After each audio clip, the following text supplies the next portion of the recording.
नात सुनाएं तो अजब क्या है, सुनकर वो मुझे पास बुलाएं तो अजब क्या है। उन पर तो गुनहगार का सब हाल खुला है, इस पर भी वो दामन में छुपाएं तो अजब क्या है। सुभान अल्लाह।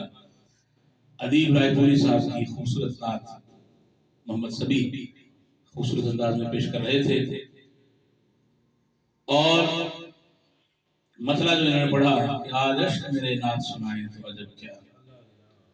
हम अपनी जबान से तो सुनाते ही रहते हैं, कहते ही रहते हैं, लेकिन किसी शायर ने बड़ी खूबसूरत हकीकत बयान की अपने एक कथे के अंदर।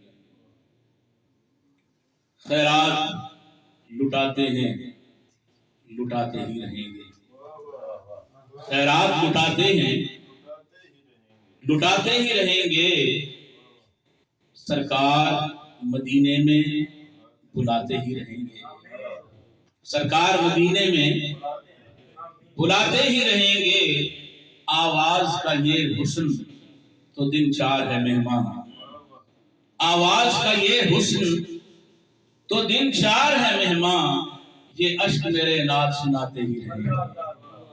ये अश्क मेरे नात सुनाते ही रहेंगे। अगर किसी को आंखों से और आंसुओं से और अश्कों से नात सुनाना आ जाए फिर क्या ही बात है। सुभान अल्लाह।